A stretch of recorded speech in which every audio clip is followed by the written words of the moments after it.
তুমি কি এমন কিছু চাইছো যেটা পাওয়া অসম্ভব, বা এমন কাউকে চাইছো যাকে পাওয়া অসম্ভব? ভিডিওটি শেষ পর্যন্ত দেখতে থাকো, তুমি তোমার উত্তর পেয়ে যাবে ইনশাআল্লাহ। হতে পারে আল্লাহর তোমার ইয়াকিন এবং তোমার চাওয়াকে এতটা পছন্দ হয়ে গেছে যে আল্লাহ সেই বস্তুটি একেবারে তোমার বানিয়ে দেওয়ার জন্য এই দেরি করছেন। তুমি কি জানো যে তোমার আল্লাহ চোখের পলকেই সবকিছু বদলে দিতে পারে? তোমার আল্লাহ কি থেকে কি করতে পারেন তুমি সেটা কল্পনাও করতে পারবে না। আল্লাহর কাছে সেই হৃদয়ের থেকে উত্তম আর কি হবে, যেটা ভেঙে গিয়ে রোজ তাহাজ্জুদের সেজদায় কান্না করে আর আল্লাহর জবাবের অপেক্ষা করতে থাকে। প্রত্যেকের কান্না তিনি শোনেন অশ্রুহীন নীরব কান্নার ধ্বনিও। এমন ব্যক্তির কান্নাও শোনেন যার আওয়াজ তোমার আমার কানে পৌঁছয় না। পৃথিবীর বুকে টপকে পড়া প্রতিটা অশ্রুবিন্দু তিনি দেখেন। আল্লাহ জানেন কতটা কষ্টে আছো। তোমার দেহ মনকে অস্থির করে রাখা যন্ত্রণা তার দৃষ্টি এড়াতে পারে না। তুমি যেখানেই একা হও না কেন সেখানেই তিনি তোমাকে আগলে রাখেন, কারণ তিনিই তোমার রব, তোমার আল্লাহ। আর তাই তিনি তোমাকে একা ছাড়তে পারেন না এক মুহূর্তের জন্য। যেখানেই থাকো না কেন তিনি তোমাদের সাথেই আছেন। সূরা হাদিদ আয়াত 4। একজন আপু আমার একটা ভিডিওর কমেন্টে লিখেছেন কিভাবে তার দোয়ার মাধ্যমে তার প্রিয় মানুষকে তিনি পেয়েছেন, যাকে পাওয়া অসম্ভব ছিল। বর্তমানে তাদের নিকাহ হয়ে গেছে। অসম্ভবভাবে তিনার দোয়া কবুল হয়েছে। দেখুন তিনি কি বলেছেন, আমি স্ক্রিনশট স্ক্রিনে অ্যাড করে দিচ্ছি।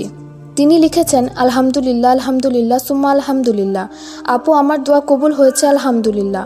আল্লাহ আমার জন্য অসম্ভবকে সম্ভব করে দিয়েছেন। আল্লাহ আমাকে আর আমার প্রিয় মানুষকে এক করে দিয়েছেন। আলহামদুলিল্লাহ আমাদের বিয়েটাও হয়ে গেছে। যেটা আমার জন্য অসম্ভব ছিল সেটা আমি আমার রবের উপরে ছেড়ে দিয়েছিলাম। দোয়ার মাধ্যমে আল্লাহ আমার এই সম্ভব কাজকে সহজ করে দিয়েছেন আলহামদুলিল্লাহ। সুম্মা আলহামদুলিল্লাহ আমাদের জন্য দোয়া করিয়েন আপু। আপনাকেও অনেক অনেক অনেক জাজাকাল্লাহ আপু। দোয়া রইল অনেক আপনার জন্য। জাজাকাল্লাহ আপু আমাকে দোয়া করার জন্য। আল্লাহ আপনাদের দাম্পত্য জীবনকে সুখের করুক, আপনাদের দুনিয়া এবং আখিরাতের কল্যাণ দান করুক এবং আপনাদের দুনিয়া এবং জান্নাতে একসাথে থাকার তৌফিক দান করুক। আমিন সুম্মা আমিন। দেখো তোমাকে আল্লাহর উপরে তাওয়াক্কুল করতে হবে, তবেই না দোয়া কবুল হবে। মনে বিশ্বাস না থাকলে কিভাবে কবুল হবে? তাওয়াক্কুল করো যেমন নূহ আলাইহিস সালাম বিশাল সয়লাব বন্যার সময় করেছিলেন। তাওয়াক্কুল করো যেমন ইব্রাহিম আলাইহিস সালাম উত্তপ্ত আগুনে নিক্ষেপ হওয়ার সময় করেছিলেন। তাওয়াক্কুল করো যেমন মুসা আলাইহিস সালাম পেছনে ফেরাউন আর সামনে সমুদ্র, যাওয়ার কোনো পথ ছিল না, তখন করেছিলেন। তাওয়াক্কুল করো যেমন ইউসুফ আলাইহিস সালাম অন্ধকার কূপের মধ্যে করেছিলেন। তাওয়াক্কুল করো যেমন ইউনুস আলাইহিস সালাম মাছের পেটে করেছিলেন। তাওয়াক্কুল করো যেমন আইয়ুব আলাইহিস সালাম অসুস্থতার সময় করেছিলেন। তাওয়াক্কুল করো যেমন বিবি হাজেরা উত্তপ্ত মরুভূমিতে করেছিলেন। তাওয়াক্কুল করো যেমন জাকারিয়া আলাইহিস সালাম তেনার স্ত্রী বন্ধ্যা হবার পরেও সন্তান চেয়ে দোয়া করেছিলেন। বাস বিশ্বাস রাখো, অন্ধবিশ্বাস। তারপর দেখো কিভাবে মুকাদ্দার বদলায়, কিভাবে পরীক্ষার শিকল খণ্ড খণ্ডভাবে ভেঙে যায়, কিভাবে মজিজার দরজা খুলে। তুমি না বললেও তোমার ইচ্ছে আল্লাহ জানেন, কিন্তু তিনি পছন্দ করেন যে তুমি নিজে তিনাকে এটা বলো। তারপর তিনি মজিজা করেন, যেভাবে তিনি মুসা আলাইহিস সালামের জন্য করেছিলেন। দোয়ার সব থেকে বড় ক্ষমতা হলো দোয়া সেইখান পর্যন্ত পৌঁছে যায় যেখানে মানুষ পৌঁছতে পারে না। আল্লাহর কাছে থেকে মজিজা পর্যন্ত, কুন থেকে ফায়াকুন পর্যন্ত প্রতিটা জায়গায় পৌঁছে যায়। আল্লাহ কিছু মানুষের দোয়া তখনই কবুল করে নেন, আর কিছু দোয়া বারবার আল্লাহর কাছে চাইতে হয়, কারণ সেই দোয়াগুলো আল্লাহর পছন্দের দোয়া হয়ে থাকে। আর সেই দোয়ার জন্য তোমার আল্লাহর কাছে বারবার চাওয়া আল্লাহর অনেক পছন্দ। এই জন্য আল্লাহ সেই দোয়াগুলো একটু পরে দেন, কিন্তু তোমাকে খালি হাতে ফেরান না। তুমি আল্লাহর কাছে চাওয়া ছিল না, হয়তো ওই দোয়া তোমার মুকাদ্দারে লেখা হবে। তোমার দোয়ার কবুলিয়তে তুমি যেই সময়টা ভেবেছো তার থেকে সময় একটু বেশি লাগছে, তার অর্থ এটা নয় যে দোয়া কবুল হচ্ছে না। তাহাজ্জুদের দোয়ার জন্য তো 7 আসমানের দরজা খুলে দেওয়া হয়, আর আল্লাহ এমন মজিজা করেন যেটা না জমিনবাসী দেখেছে না আসমানবাসীরা। আল্লাহর মজিজা তোমাকে অবাক করে দেবে। তোমার তাহাজ্জুদের দোয়াই তোমার জন্য মজিজার রাস্তা বানাবে। তারপর দেখবে তাকেও পাবে যাকে পাওয়া তোমার অসম্ভব মনে হতো। ব্যথাকাতর হৃদয়ের ওষুধ শুধু আল্লাহর কাছেই আছে। যারা বিশ্বাস ও তাওয়াক্কুল রাখে তাদের এই হৃদয় শেফা পেয়ে যায়, আর তাদেরকে তার থেকেও বেশি দান করা হয় যা তারা হারিয়েছে। সবাই তো নিজের জন্য আল্লাহকে ডাকে, তুমি একবার আল্লাহকে আল্লাহর জন্য ডেকে দেখো। কেন তাদের জন্য কান্না করছো যারা তোমার মূল্য বোঝে না?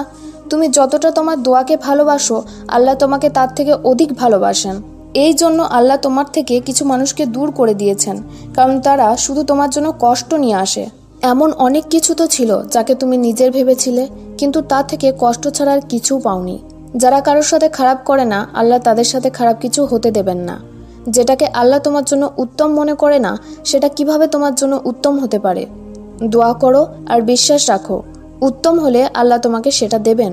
দোয়া কবুলের ব্যাপার নিয়ে ডক্টর বিল্লাল ফিলিপসের খুব চমৎকার একটি ব্যাখ্যা আছে। তিনি বলেছেন, আপনি যখন দোয়া করেন তখন আল্লাহ সুবহানাহু ওয়া তাআলা তিনভাবে আপনার দোয়ার উত্তর দেন। 1. আপনার দোয়ার বিপরীতে তিনি বলেন হ্যাঁ, অর্থাৎ তৎক্ষণাৎ আপনার দোয়া তিনি কবুল করে নেন। 2. আপনার দোয়ার বিপরীতে তিনি বলেন হ্যাঁ কিন্তু এখনই নয়, অর্থাৎ আপনার দোয়া তিনি কবুল করবেন, তবে সেটা তৎক্ষণাৎ নয়। আপনার দোয়া পূরণের জন্য উপযুক্ত সময় কোনটি সেটা আপনি জানেন না। কোন সময়ে কবুল করলে তা আপনার জন্য বেশি উপকারী সেই জ্ঞান আপনার নেই, আল্লাহর আছে। তাই তিনি আপনার পছন্দ মাফিক সময়ে দোয়াটা কবুল করেন না, উপযুক্ত সময়ের জন্য আপনাকে অপেক্ষা করান।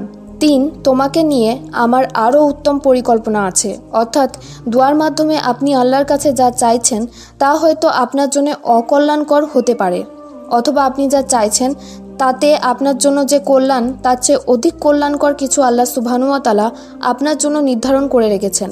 তাই আপনি দোয়া করে যা চান ঠিক তাই অনেক সময় আল্লাহ আপনাকে দেন না। আপনাকে আরও কল্যাণকর, আরও উপকারী বিষয়ের দিকে আল্লাহ সুবহানাহু ওয়া তাআলা ধাবিত করান। ভিডিওটি অবশ্যই শেয়ার করুন। আপনার একটি শেয়ারে যদি কারো উপকার হয় তাহলে আপনিও এর সওয়াব পাবেন, এবং চ্যানেলটি সাবস্ক্রাইব করে আমাদের সাথে থাকুন।